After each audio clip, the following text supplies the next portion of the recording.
Good afternoon and welcome. Welcome indeed, yes, to a Friday edition of the Mark Mosey Show podcast, as we're always broadcasting from the Anidjar and Levine Accident Attorney Studios. Take back control of your life. Call them today. Yes, it's Anidjar and Levine Accident Attorneys. And joining me right now to talk some New York Knicks basketball here on a Friday, as his team, I think, has won 9 in a row now in the playoffs. He is my great friend, Chris Bonanno, with multiple publications here in Brevard County. Chris, how you doing today, buddy? I'm a happy Knicks fan, but a cautiously optimistic Knicks fan because we've been down this road before. 2 years ago, had a 2-0 lead on the Pacers. Last year, had home court in the Eastern Conference Finals against the Pacers. And, even 93, they were up 2-0 on Jordan's Bulls after winning the first 2 games at home. And the Bulls came back to win the series. So it is. I would not compare this Cleveland Cavaliers team to the 93 Bulls, but it's not over, and they are very, very tough to beat in Cleveland. But right now I'm very happy. Yeah, it's one of those things like when the Orlando Magic here locally took on the Detroit Pistons, they're up 3-1. And I did the video where I was like, one to go. And they had multiple chances and couldn't get that one more win. I like and I respect where it's like you're excited, but you're also cautious, right? I completely understand. My question for you is, let's go back to game 1. You're down 22 points, 7.5 minutes to go. How insane of a comeback was that? And did that just break Cleveland through these first 2 games now? Well, so it's a pretty insane comeback. Now, I think there's a bunch of things. I mean, to come back 22 points and, 7-something minutes a lot has to happen. I think Cleveland was fatigued from playing 2 7-game series. I think you may have seen that a little bit last night. Yeah. The Knicks were rusty, certainly, throughout most of that game. I didn't recognize some of the offense they were running, and just couldn't make a shot. And then all of a sudden, Jalen Brunson got isolated on James Harden over and over and over again. And that obviously worked out for the Knicks. But they got some other timely things too. Mikal Bridges hit 2 big threes. They were still down 6 with a minute to go. They were down 7 with 2-something to go. And he basically just threw something up off a broken play, and it went in. So I think a lot of people talk about Brunson. Bridges' 2 threes really helped out. And then obviously Shamet getting the somewhat miracle bounce to tie the game. And then on top of that, Sam Merrill's shot at the end did everything but go in the hoop. It's kind of incredible. He's a very good shooter. He struggled again last night.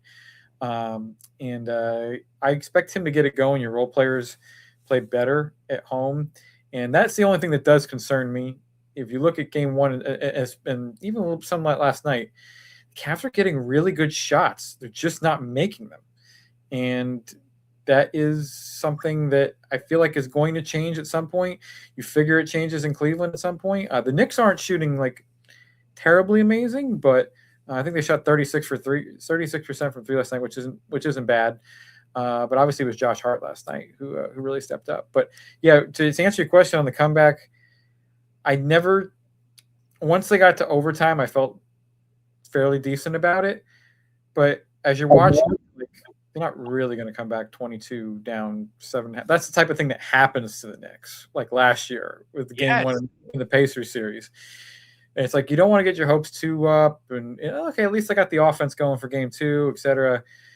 And then you could just feel the momentum. Like you could just feel that the Cavs really tighten up.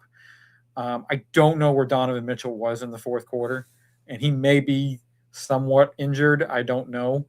But their offense was moving the ball like crazy, getting whatever they want on the inside. And they just started playing 1-on-5, it felt like. And the Knicks kind of did the same thing too, but Brunson's shot making was fantastic. And before you know it, I told you this when I saw you the other day in person. Look, the Cavaliers choked, but you have to give credit to the Knicks.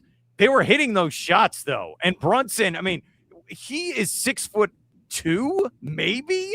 And, like, this guy's going to the rim left-handed, and it was incredible. I don't think that the defense that James Harden played is as bad as people are saying it was.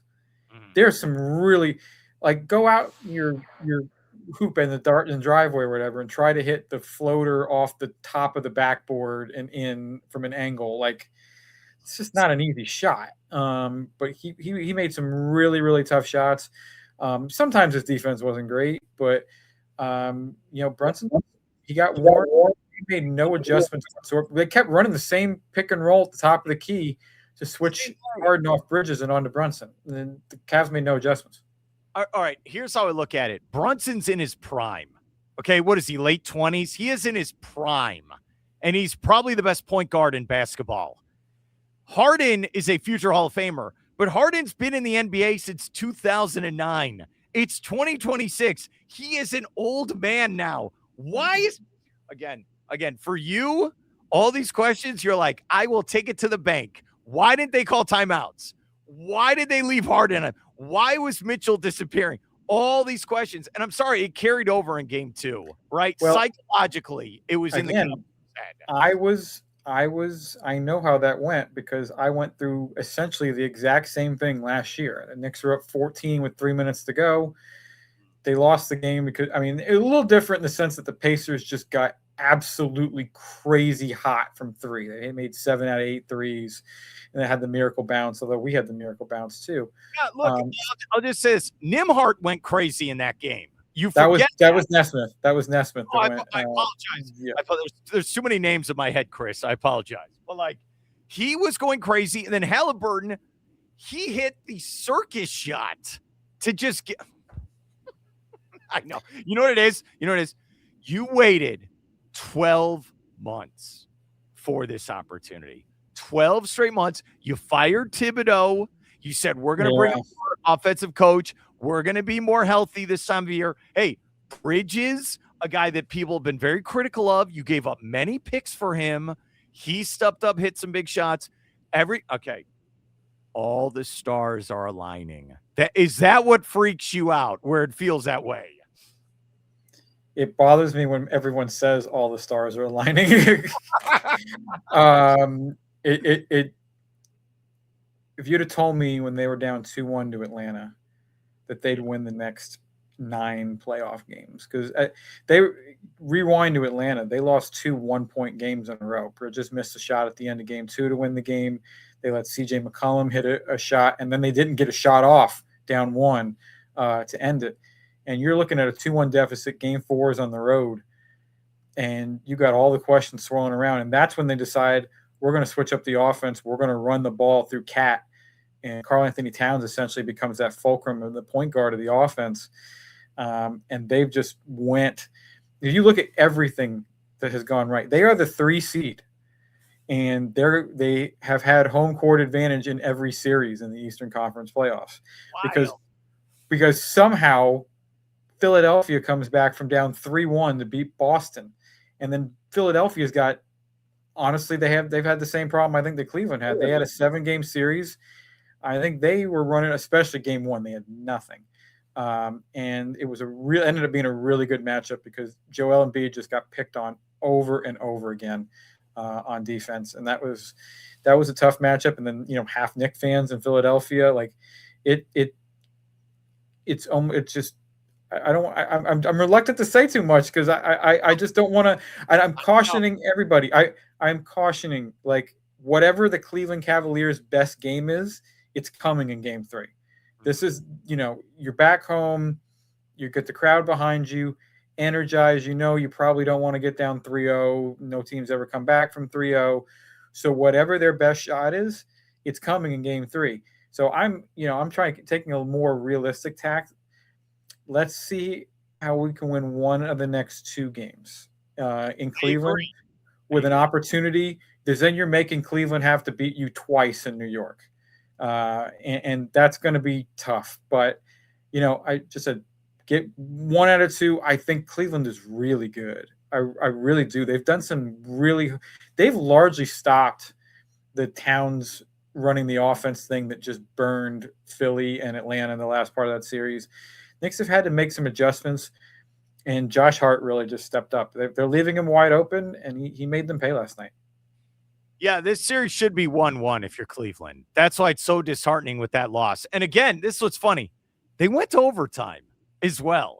It was and 44-11 run by the Knicks. And then they just took it. I know. What did they cut it to? Like about 8 or 10 in the fourth quarter last night? Yeah, they cut it to 8 at one, maybe even 7 at one point. OG hit a 3 to bring it back up to 10, which I thought was pretty big.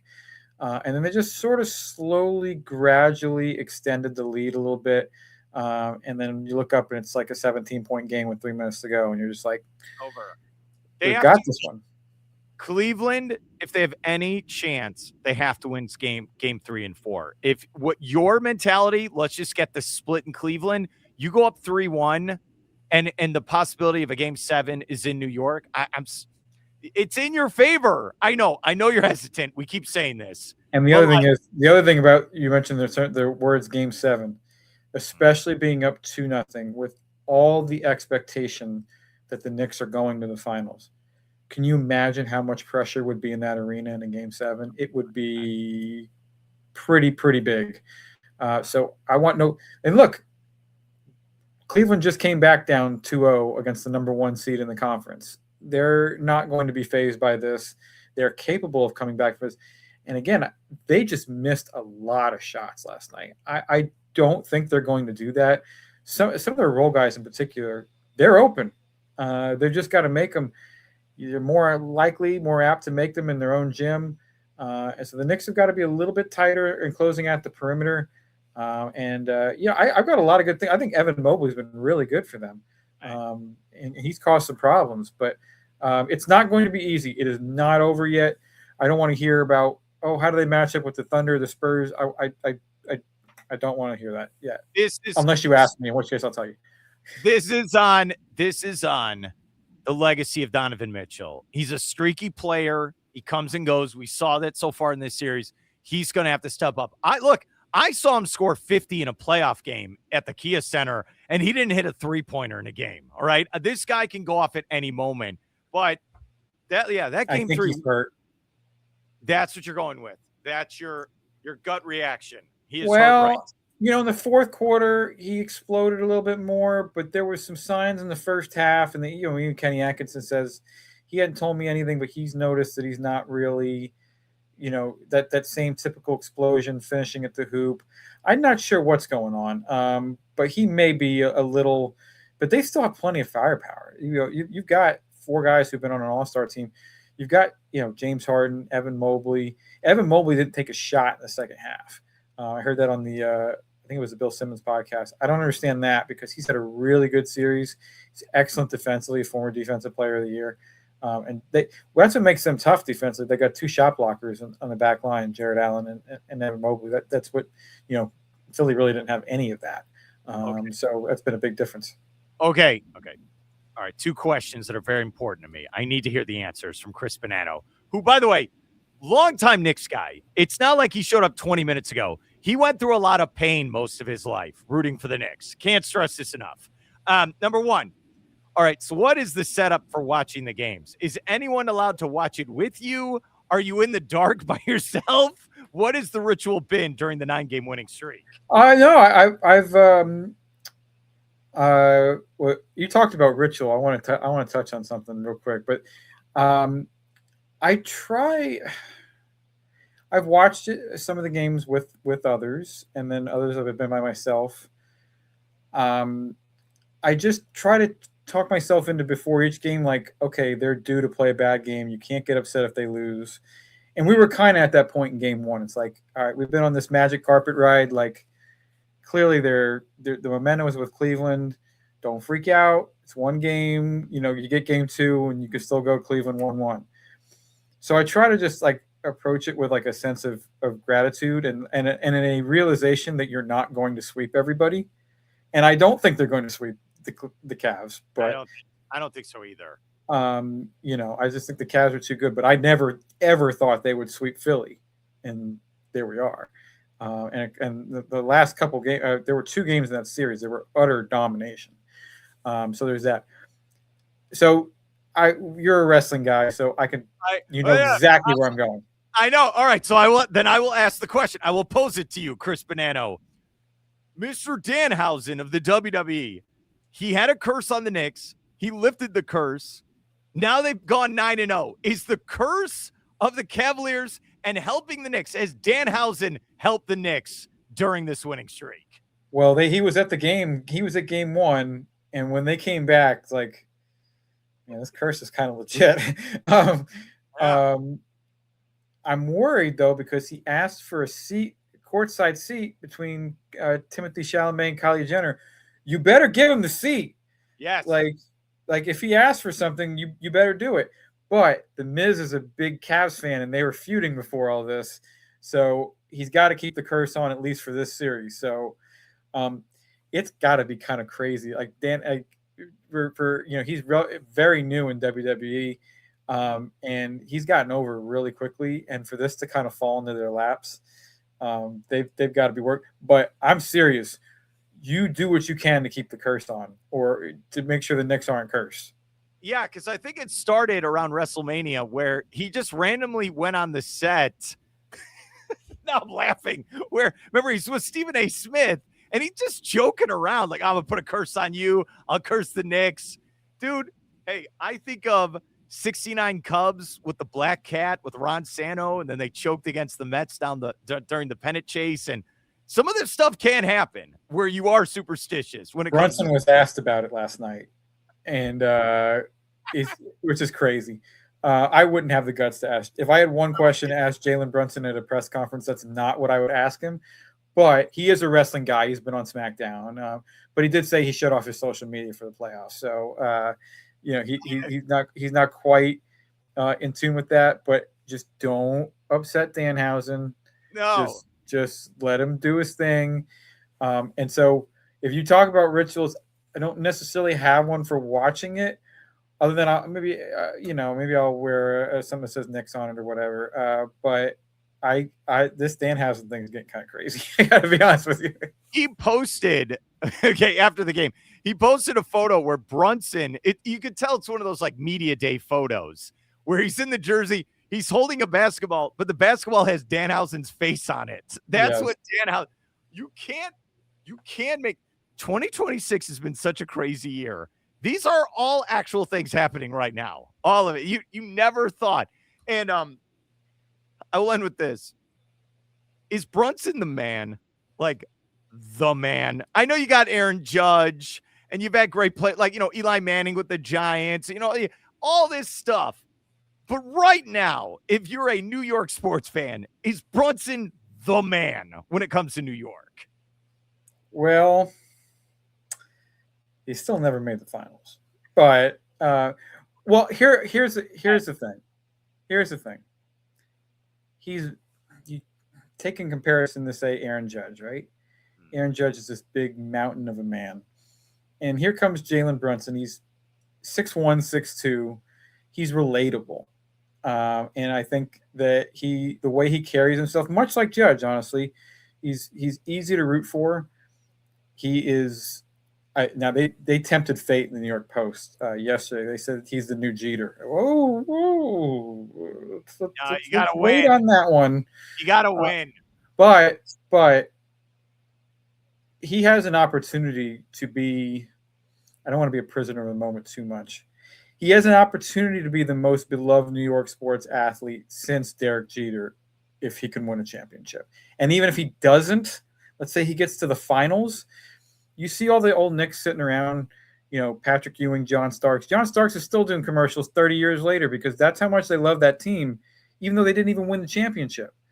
And this team, if they make the finals, will be remembered forever, even if they don't win. I think Knicks fans know what's waiting in the finals. One way or the other, they're going to be the underdog if they make it. But you don't think about that, and it's only one series, and heck, they are having an all-out battle right now, and you wonder how much is going to be left for the winner to face either New York or Cleveland. They won't have home court, but it's something you do. You referenced it at the top. There's so much suffering that has gone on. This franchise has been an embarrassment at times in the last 20, 25 years, any number of things. And it's been the butt of the joke because they're in New York. And to be able to puff your chest out a little bit and Yeah, I'm a Knicks fan, and the cool thing about it is you would have thought the New York team it would have been by a bunch of stars getting together. Hasn't been. It's been built brick by brick. You got a little bit farther, and they add all these pieces that they didn't go out. They didn't do the Miami Heat thing with a big three or anything like that. They're a team, and I think that that's another reason why they are easy to root for. The only reason you wouldn't root for the Knicks are Knicks fans because Knicks fans are just a little much sometimes. Right? You bring up a great point. I'll let you go. All right. So last time you won was in the early 70s. Most Yep. people on this planet Earth that root for the Knicks now have never seen it. So, if I can relate a story here real quick, Yeah, I am a Yankees, Giants, Knicks, Rangers, and Miami Hurricanes fan. But we'll just take the New York. The Knicks are my only team that I haven't seen win a title. And growing up, and people my age can probably relate, they got so close so many times with between Jordan, obviously, but then some battles with Reggie Miller, the Heat. They won some, they lost some. In the finals twice, they lost them both. But they came so close and they battled so hard. And that developed a love of the team, A, because they got so close, B, because they came so short, and C, because those games were incredible. And that has carried over. So when you hear, and the ESPN is really, really muting that crowd. When you see that crowd go absolutely crazy, it's because we've been waiting since really 99. 2000, they made it back to the conference finals. That was the last time they were in the conference finals. We've been waiting since 2000 for this and for last season. And the city is just, it's also the one team, I know there's something called Brooklyn. That doesn't really count. They're the one team that there isn't split loyalties in the city, right? There are some Net fans, but really they came in very recently. It's not, the Yankees have the Mets, the Giants have the Jets, the Rangers, there's kind of sort of 2-3 ways, whatever. But this is the one team that at its core, when they're good, they unite a city. And that's why I've always told you, at its core, New York is a basketball town. I completely agree because every kid growing up plays basketball. There's no football. Like, you know what I mean? If you're in New York City, there's no high school football. It's all basketball. Chicago's the same way. I loved where, I just want you to know, I love Cubs socks where they're battling each other. And it's funny you bring that about the Knicks. So during one of those games, all three games, honestly, there were moments the crowd just started chanting Green Bay sucks. It's the only thing they can unite on, okay? That they hate the Packers. His name is Chris Bonanno. All right, game 3 tomorrow night. Come on next week. We'll update this series. Have a great weekend. I'll talk to you then, all right? You too. Take care.